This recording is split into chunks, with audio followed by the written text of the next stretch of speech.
And here we are at my little forest walk here.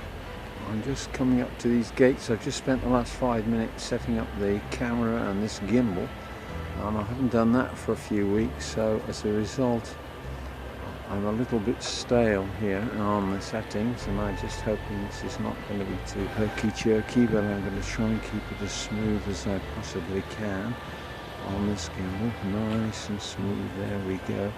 Walking, there's a kind of a main track about 10 foot wide as we walk into the forest here, and I'm going to try and do some little interesting deviations as we get down further here, just to show you here some of the wreckage from the winter here. The winter gales seem to have taken its toll a fair amount on some of these trees, but there has been some human involvement, I think, here.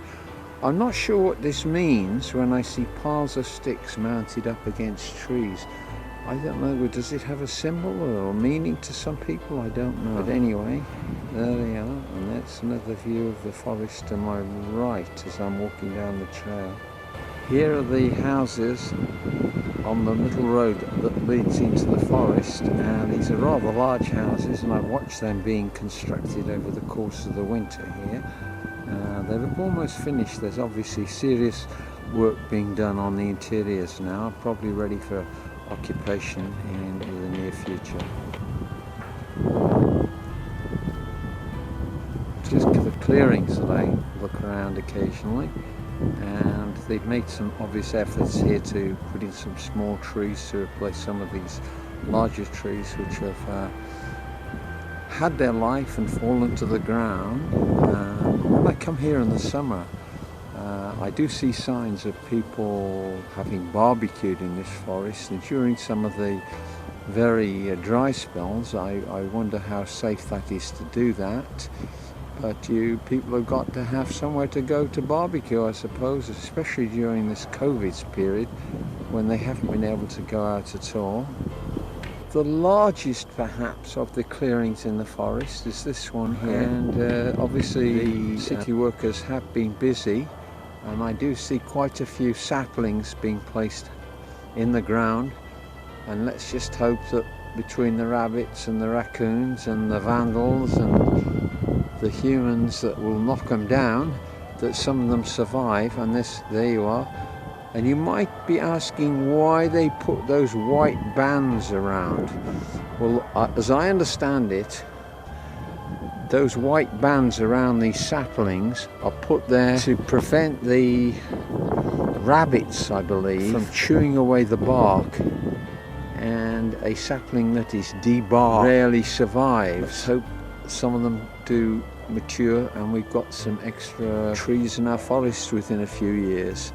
The grass here is still rather brown. There, in another few weeks, this will probably be about 6 inches long, but at the moment today it's rather pleasant. It's short and it's looks well kept, but that's only because the winter snows have been sitting on top of it for several months and have now receded. Well, I'm just going to try and walk through this between these trees here.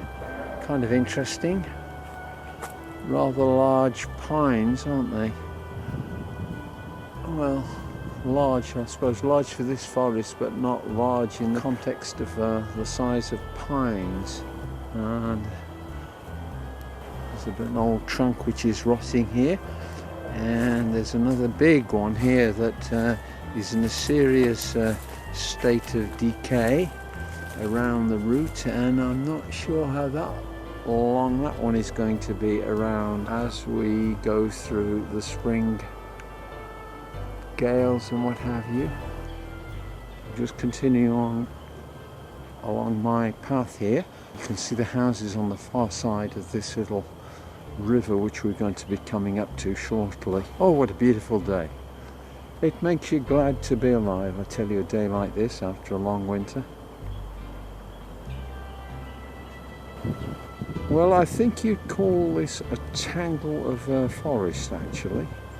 I think you would. I don't know how you're ever going to untangle that, but it looks like nature's attempt to tie the forest in knots. Very attractive and completely chaotic in the way that the branches have all locked together as they fall into the ground. But one thing I've noticed about this forest, that when you see devastation, that it very quickly repairs itself, and by the end of the year, within a couple of years, this will all be back with saplings growing again. Well, I'm standing on the high bank here, and beneath me in this rather dilapidated looking log is a shot of the river. It's actually not, oh, this is not the river, this is a swampy area. The river actually is on the other side of that footpath, and you see a man perhaps walking along that. So we have had some rain here, so that would account for this swampy ground here at this time of the year, which is not unusual, I suppose, for the month of, well, early April in a few days. We've got the branch stackers in evidence again. Oh, I like it, the way they put those branches up against those old twisted gnarled tree stumps. So let's see if we can get a bit closer to that.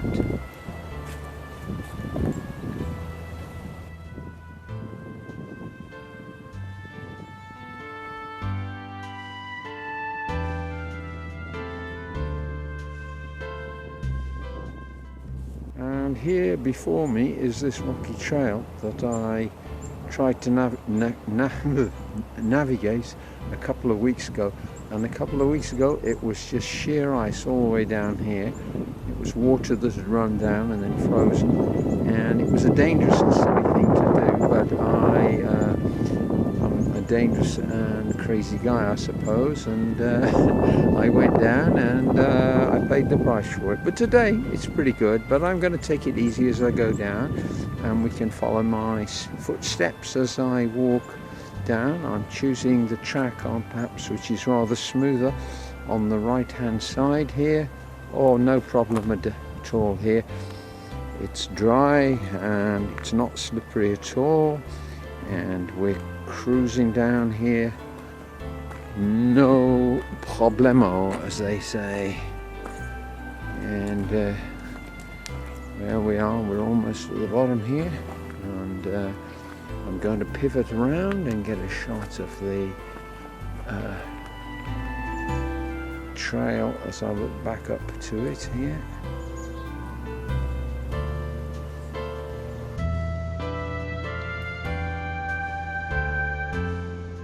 And I've crossed the footpath and I'm approaching the river carefully, because one slip you slide here and you end up in the river, which would be no fun, as it is probably quite cold. There's a culvert here, so I'm going to stand on top of that. I'm going to have a look up and down this river. Well, we've walked along the path, and this would be in a northward direction away from Dundas Street, and I've come to the railway line in a few minutes, or in a minute, and I'm looking down into the river. No, this is quite unusual not to see loads of ducks here. The water levels are quite high. If you come in the summer, prevent floods. Oh, these two little duckies here are going to give us a show in what ducks do best, which is dipsy-doodle into the water. So let's have a quick look at that. Oh, I'm seeing a lot of rear tails going in the air here. Well, I'm not sure what they're looking for. If it's fish, no, I don't think it would be fish. It's just slimy stuff that they're giving up, and I can see a little dam just behind them here. Hello. Oh, I have to watch out now for the other house that comes along, and it's... Well, he was polite. He actually waved to me, otherwise he would have knocked me down. No, that's not true. He looked like a nice guy. Okay, duckies, let's see what you can do here. It's a mummy duck and a daddy duck, obviously. They're doing their dipsy-doodle in the water here. That's very nice. I do like that. Oh, very nice, very nice. Tell me what you can see, little ducky.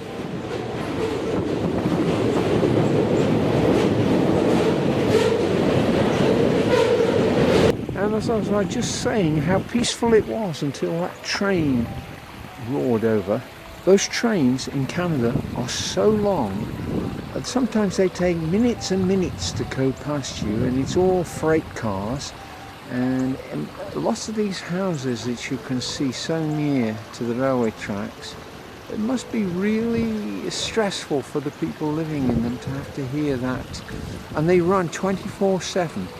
You hear them at 3 o'clock in the morning, and it just never stops. But what interested me there again was the ducks never even moved.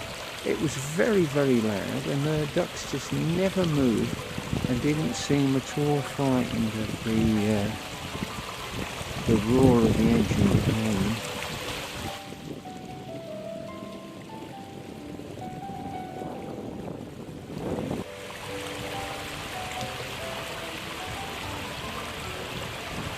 I'm surprised how you always have to be so careful when you're chopping trees down. It really is a job for experts.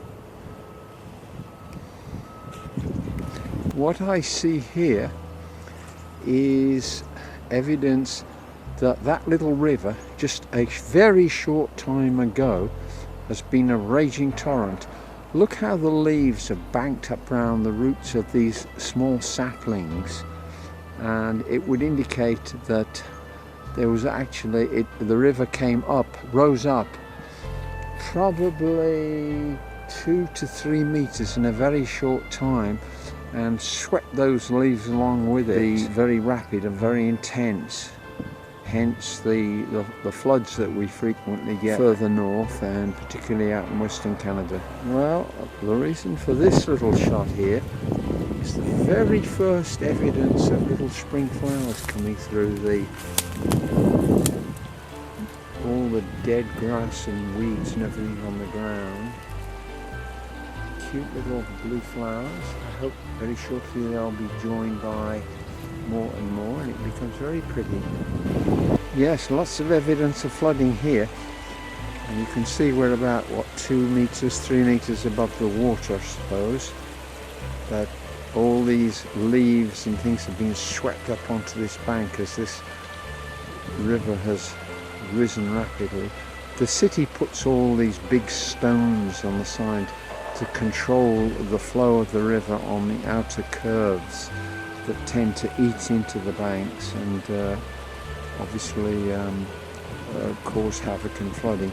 There's a theory, I believe, in physics that rivers always want to go in straight lines, but man rarely wants that to happen. Oh yes, I can see a collection of ducks here. Maybe it's a little bit more pleasant for them here than further up onto that noisy railway bridge. Well, I'm just going to get a little pano here of this little flooded area. Oh, it's so pretty today, isn't it? After all that grey, rainy weather, cold weather. It's about +12, +14, whatever. And it's just lovely, just lovely. Great to be out. So not knocking it at all. I'm not going to walk into that area because I think that ground is going to be very marshy, and I've only got my running shoes on, so I don't want to go home with very soggy feet today. And this is where I almost take the leave of the river here, and we just get a last shot as it comes round the bend. I suppose you could almost call that a sandy beach, couldn't you, for some people that don't have access to. It looks much better actually in a few weeks' time. It looks rather grey now, but I've seen it when it looks quite nice sitting on that bank and relaxing.